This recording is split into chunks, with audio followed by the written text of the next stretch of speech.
مشاهدينا الاعزاء، برحب بكم معانا وحلقه جديده وبلطو ابيض على شاشه الفضائيه المصريه. حديث الصحه النهارده هنتكلم عن حساسيه الطعام بانواعها المختلفه، وبيسعدنا يكون معانا في حلقتنا النهارده ضيفتنا العزيزه اللي بتشرفنا دكتوره نهله عبد الوهاب، رئيس قسم البكتيريا والمناعه ومدير بمستشفى جامعه القاهره. اهلا بيكي يا دكتور. اهلا بيكي. لو حبينا نبدا في البدايه ونقول ما هي حساسيه الطعام؟ بصي، هو الفكره في ان احنا في حساسيه طعام وفي توليرانس او فود توليرانس اللي هو عدم احتماليه الطعام. الناس بتخلط بينهم. الفود توليرانس اللي هو او عدم احتماليه الطعام، انا اكلت اكل حاسه ان انا مش عاجبني، مش عارفه اهضمه، تعبني شويه بعد الاكل. ولكن الحساسيه هي بتظهر بقى في اعراض مختلفه، منها حكه الجلد، منها ممكن يبقى تورم في الوش، ممكن يبقى طفح جلدي، ممكن يبقى تورم في الاغشيه المخاطيه، ممكن في بعض الحلقات يعني الحالات القصوى ان هو ممكن يحصل يعني قفل للتنفس ويحتاج قصبه الهوائيه نتيجه للتورم الاغشيه المخاطيه، ويبتدي يحصل له اعراض تنفسيه ولازم يروح بسرعه للمستشفى. تمام. الحساسيه اللي بتحصل من الطعام يا دكتوره، هل برضو نقدر نقول ان في حساسيه بتحصل من بعض الادويه؟ طبعا هي بيحصل من الأطعمة، من المكسرات، من بعض الأدوية، أحيانا من الأتربة، أحيانا من البيت أنيمال اللي هو الحيوانات اللي موجودة عندنا، اللي ممكن تعمل تحسس مش عارفة إيه هو، أحيانا من الريحة، أحيانا الأتربة الموجودة في الجو بتبقى شايلة حاجة اسمها زي ألرجين احنا بنسميها، أو حاجات تحسسية. هي الفكرة في إن الجسم بتدخله مادة سواء عن طريق الطعام، عن طريق التنفس، عن طريق اي المخارج بتاع الجسم بالظبط، تعمل معاها لانها عدو. فيبتدي الجسم يطلع يقاومها او يضربها، ويطلع الهستامين اللي هو ده اللي بيطلع، يبتدي يعمل لنا بقى الاعراض التحسسيه المختلفه. طب الحساسيه دي انا اقدر اعرفها ازاي يا دكتوره؟ يعني مثلا لو انا ما مريتش بتجربه حساسيه، لكن لو عايزه اعمل تحاليل اقدر اعرف ان انا ممكن اتحسس من شيء مثلا، هل في حاجه كده ولا ما بتعرفيش الا بالتجربه لما بتحصل ان انت بتتعرضي لماده معينه او تستنشقي ماده معينه فبالتالي بتحصل الحساسيه؟ هو بصي، اول حاجه خالص الهيستوري او الحاله الوراثيه اللي احنا بناخد قصه العيان، والام بتبقى عارفه ان ابني حصل له كذا، وطالما حصل له كذا ما بيجربش تاني معاه. وبعدين كمان عايزه اقول لك ان وهي حامل ممكن تعمل يعني تخلي تحسس للبيبي بعد كده بعد ما يتولد. لو هي بترضع البيبي وهي بتاخد حاجات ممكن تعمل له حساسيه. فلازم بتبقى هي شويه بتبقى عبء على الام انها تبقى عارفه ان ابنها جاله تحسس بالحاجه الفلانيه، لا نبطلها خالص. في اختبار جلدي بيبتدي يحط الالرجين المختلفه، هو حوالي 170 عنصر على مستوى العالم يعني، او قد يزيد وقد يقل. بيبتدي يعمل تشرط كده بيهم على الجلد، ويبتدي يشوف درجه الاحمرار ويقيسها، وبعدين يبتدي يتعالج واحده بواحده انه يتحط له العنصر اللي عمل له ده حبه صغيرين بحبه صغيرين، بحيث ان انا احاول ان انا اخلي الجهاز المناعي يعتاد عليه. هي ترايل اند ايرور طبعا، بس انا مش عايزه اشتغالات، يعني مش عايزه حد يتعرض بره في معامل بره لانها غاليه جدا جدا، وموضوع حساسيه الطعام غالي جدا التحليل ده، والناس بتضحك على بعض بيها عشان خاطر التخسيس، وانت عندك الاكل الفلاني مناسب لفصيله الدم. من فتره طلع ايره دي، اسال حضرتك طلعت ايره الموضوع ده. بتتكلم دايما على انه فقدان الوزن، ان انت بتعمل تحليل تشوف ايه الغذاء المناسب ليك وايه الغذاء الغير مناسب ليك. هل ده حقيقي؟ يعني ده تحاليل طبيه معتمده ولا دي لسه ترايل اند ايرور؟ لسه الناس بتجربها ولو بتتاخد في قطاع خاص بتبقى اشتغالات. يعني انا بقول لو انت عايز تعمل اختبار حساسيه في كليه الطب عين شمس عندها مركز حساسيه، في مراكز حساسيه في القصر العيني مثلا، هي دي تتعامل معاها. لكن حكايه بقى حساسيه الطعام وفصيله الدم تاخد دواء ايه وتبتدي تخش بقى في حاجه علميه دقيقه يعني. هي ابحاث، بس ابحاث يعني قد تخطئ قد تصيب، فما فيش داعي ان انا اصرف فلوس كتير قوي قوي قوي عليه. انا اعرف الاكل بيتعبني بيعمل لي تحسس ابطله. طيب التحسس ده دكتوره ساعات بيحصل حتى من الاكل بتعبني داخليا. يعني ممكن اكلات معينه انا بتعب منها حتى لو هي اكلات طبيعيه، واكلات ممكن تبقى متعبه لبعض الناس، بالنسبه لي انا ما بتتعبنيش.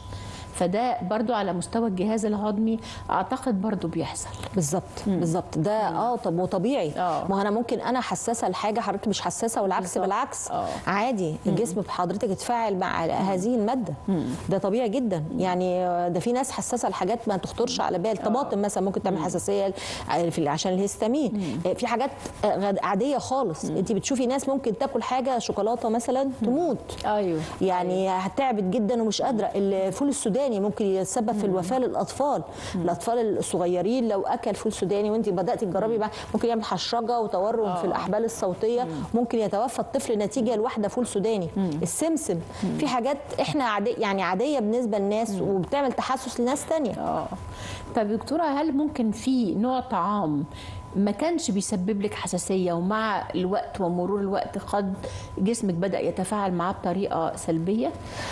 طبعا. بس ده يعني بيتقال ان هو مثلا احيانا بيبقى يعني رد التحسس لظروف البيئه. بس يعني بتبقى برضه بيتفاوت في الدرجات مش بالضروره، بس ممكن يظهر مع مرور الوقت. لان انت مثلا مع كبر السن مثلا ممكن يبتدي يحصل عندك نقص في العناصر الهاضمه. ايوه يعني زي مثلا ما بنقول مثلا اقرب مثل ليها السكر من النوع الثاني. بيتقال ايه؟ انت ما تاكلش سكريات كتير قوي عشان ما تخلصش الانسولين بتاع جسمك، تقوم تحتاج تتعالج بالظبط او تاخد دعم للبنكرياس بعد كده. هي دي بالظبط بالنسبه للانزيمه الهاضمه. يعني اكتر بنميل ليها اللي هي النفخات اللي بتحصل، اللي هي الاسهال، الامساك، عدم الارتياح بالظبط، الغثيان، الكلام ده. تمام. في يعني الحساسيه عموما هل ليها تعريف؟ يعني ليها تعريف محدد ان نقدر نقول ان العرض ده هو عرض الحساسيه؟ بصي، هي رد فعل مش طبيعي لنوع عادي من الطعام، ما هوش زياده. رد فعل مش طبيعي او مش طعام، او عامه رد فعل لاشياء محيطه بيك ان دخلت لك عن طريق الفتحات اللي موجوده فيها. رد فعل مش طبيعي. مش طبيعي انه يعمل كده. يعني او رد فعل اكبر من العادي. لان الجهاز المناعي اتلخبط ولقى ده، بدا يهاجمه وبدا يطلع الهستامين وبدا يعمل بقى تحسس بقى، طفح جلدي، التورم، الكلام ده.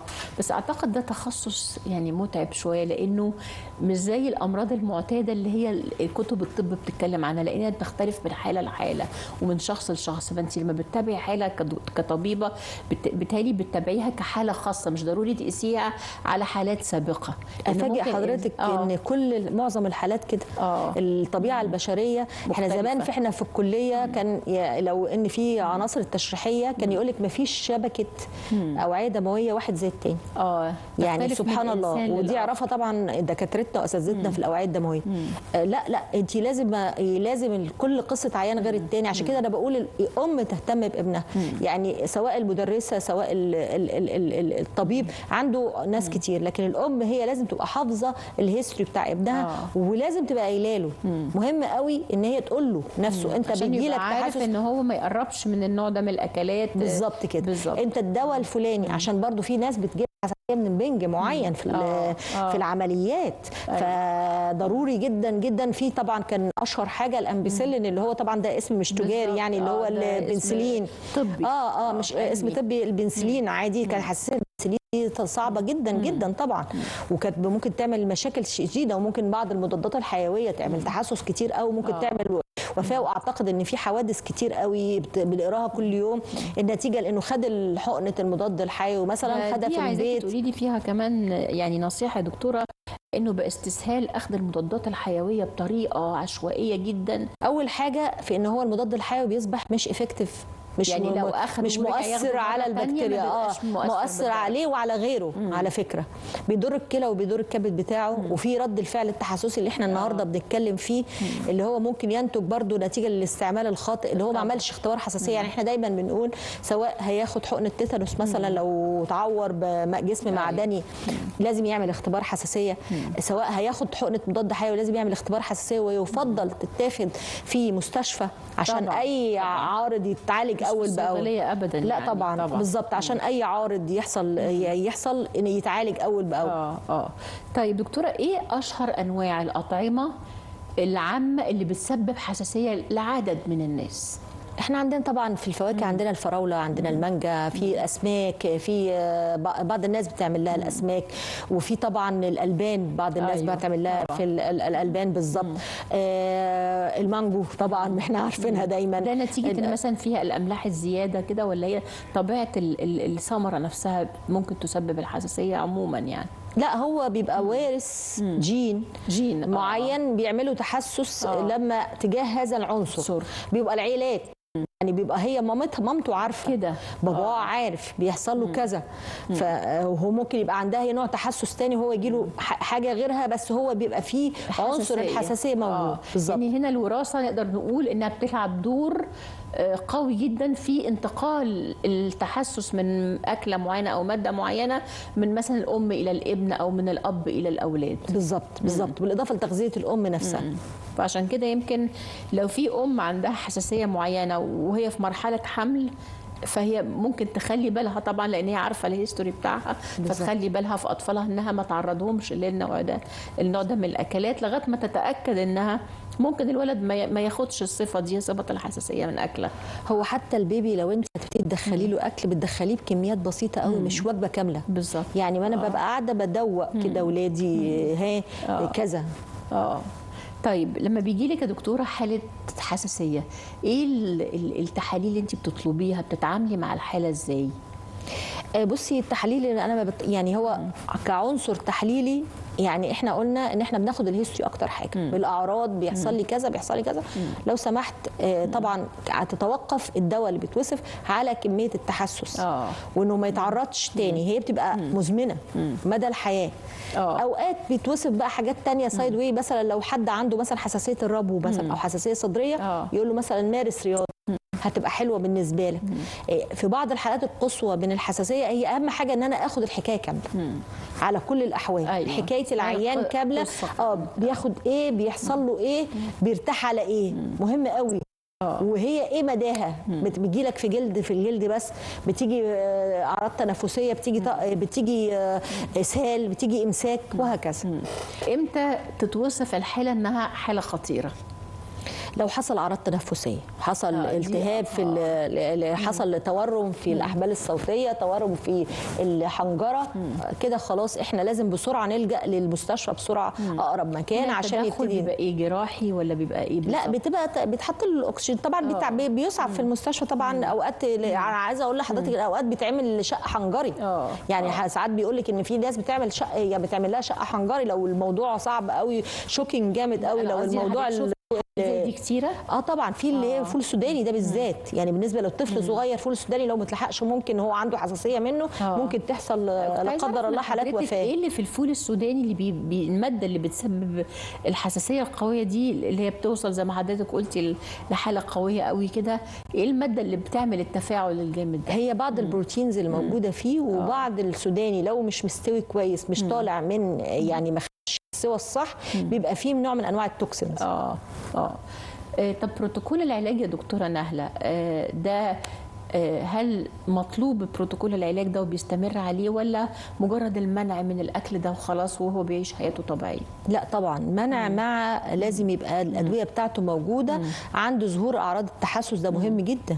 يعني في ناس بتاخد مضاد التحسس بسيط، في ناس لا بتاخد موسع شعب مع على حسب الاعراض بتاعته. فيعني طبعا لا لازم عنده الادويه بتاعته. اي مرض مزمن ايا كان بنضم لها السكر، بنضم لها الضغط، لازم يبقى كونتاكت للدكتور بتاعه، لازم يبقى بياخد الادويه بتاعته موجوده على طول اول باول. يعني انا قصدي الحساسيه دي يؤثر في الامراض اللي هي الشهيره زي السكر لا احنا يعني احنا الحساسيه، انا بتكلم على حضرتك ان هو نوع من انواع الامراض المزمنه زي الضغط، السكر، القلب، ان هو لازم يبقى ملاصق للدكتور بتاعه، لازم ادويته تبقى موجوده. يعني بالزبط. ما بينتقلش من مكان الا معاه الادويه دي، لازم الادويه بتاعته. لو حصلت الحاله في اي مكان يبقى الدواء موجود بيسعفه على طول. بالظبط كده. هل الاعراض عند الاطفال بتختلف عن الاشخاص البالغين؟ برضو على حسب كم يعني هو حساسيته لايه، وخد طعام قد ايه منه، مثلا خد ايه الحاجه باعث الحساسيه، خده بكميات قد ايه. برضو على حسب العائلات. يعني ما تقدريش تحكمي ان الطفل مثلا ممكن تبقى درجه كبيره او الكبير بدرجه قليله. قليله بالظبط. ولكن التفاجؤ الجهاز المناعي في الاطفال هو اللي بيبقى مشكله. يعني مثلا الكبير ممكن يشرب مثلا لو كل مكسرات، لو كل لوز، لكن الطفل الصغير ممكن لو كل فول سوداني ممكن تؤدي للوفاه. طب دكتوره، في حساسيه بتيجي من الكميه، يعني ممكن حد زي ما حضرتك قلتي لو اكل منجايه ما يحصلوش حاجه، لكن لو اكل كم من المانجا كبير بيبتدي يحصل النوع ده من الحساسيه. بيبقى وارث الكميه او يبقى عنده مش قوي يعني. ده اللي بقى بقول لحضرتك عليه على حسب. يعني احنا دايما قبل بدايه اي حاجه بنقول الديبند، يعني على حسب كميه العنصر الوراثي عنده قد ايه، على حسب تفاعل نفس جسمه مع هذا العنصر قد ايه. يعني لو هو في احيانا مثلا بتشم الريحه ايوه بتحصل، بتعمل، ايوه واخده بالك. وفي ناس لا مثلا زي ما حضرتك بتقولي مثلا منجايه صغيره ما فيش مانع منها، لا كلب منجتين لا دي اللي مشكله، يبتدي بقى يهرش ويبتدي تعبان ومش قادر، لازم ياخد دواء الحساسيه بتاعه سواء توبيك او على الجلد او سواء بيتاخد بالبق. وفي ناس بتوصل ان انت لازم بتدي مضاد للالتهاب، وفي ناس بتوصل ان انت لازم بتدي حاجه موسعه للشعب. طب ايه اغرب انواع حساسيه الطعام اللي حضرتك يمكن عاصرتيها في مشوارك الطبي؟ والله في مثلا حساسيات اللي هي طبعا برضو لدغه الحشرات من الحاجات الحساسيه. الادويه لو انت بيبقى دواء لا قدر الله انت دواء عادي خالص ناس بتاخده وحد من المرضى حصل له تحسس منه، يعني انت بتقولي معقوله مثلا الدواء ده يعمل لا بيعمل له هو كده، بيعمل له هو تحسس تاني. يعني اوقات اللي في ناس مثلا ممكن تموت من الاسبرين اللي هو الناس العاديه مثلا. لو تفتكر ان في برضو كانت في بعض الحالات بتبقى الاخبار ان في مثلا لا قدر الله حد من الاسبرين، الناس تقول لك ايه الاسبرين يعني معقوله اسبرين يعمل بالظبط. بعدين برضو نتكلم عن حساسية الألبان وارتباطها بالأطفال والبديل إيه يا دكتورة؟ يعني الطفل المفروض مثلا في سن معين بياخد الكالسيوم بتاعه من الألبان ومنتجاتها. طب لو هذا الطفل عنده حساسية الألبان إيه البديل اللي بياخد منه الفيتامينات دي؟ في لبن جوز الهند، في بدائل ألبان تانية بتبقى موجودة وبيتعرف إن الطفل ده عنده تحسس من ده، لا خلاص ما ياخدوش. بس كده الطفل الرضيع مثلا لو بتلاقيه بيعيط على طول مش عارف يهدم، بطنه منتفخه، مش معتمد غير على الألبان. ما هو بيتراح بتوصف له حاجه هي دي بالظبط. بالظبط كده. بدائل للالبان دي. الطفل طبعا يفضل الرضاعه الطبيعي، اذا ما حصلش الرضاعه الطبيعي لكن الرضاعه الطبيعيه لا تسبب حساسيه ابدا ابدا ابدا طبعا. سبحان الله، سبحانك يا رب. لا اللبن ما بتتسببش من الرضاعه الطبيعيه. سبحان الله سبحان الله. غذاء ربنا. يعني غذاء من عند ربنا. ايوه. التعامل مع امراض الحساسيه مع الاطفال بتبقى اصعب شويه اكيد طبعا، لانه مش هيعرف يقول لك القصه كامله. بس الام لو واعيه كفايه بتبقى تديك قصه كامله يعني. ايوه. عايزين بقى نروح للمناعه، واكيد كل حد وكل ام وكل اسره بتحب ولادها تعمل لهم يعني بروتوكول لتقويه مناعه الجسم وكده، فحابين نتكلم ازاي ان احنا نحافظ على جهاز المناعه بتاعنا بشكل سليم. بصي، على قد ما نقدر نحاول الميه والخضره والوجه الحسن. ايوه. الميه نشرب ميه كتير على قد ما نقدر. الخضره خضروات، لون الطبق بتاعك على قد ما تقدر، لان احنا بلد زراعي الحمد لله. الوجه الحسن بيتحقق بالنوم بدري، ممارسه الرياضه ولو مشي. يعني الرياضه قد كده مهمه انها ترفع جهاز المناعه. بالظبط طبعا. ترفع المعنويات عامه، وطالما رفعتي المعنويات فانت رفعتي جهاز المناعه.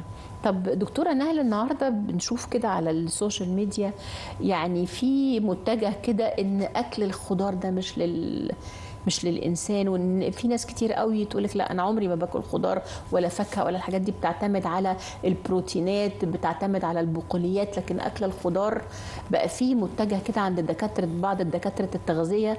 انا الصراحه بستغربه جدا ومش عارفه اقتنع بيه يعني. ايوه.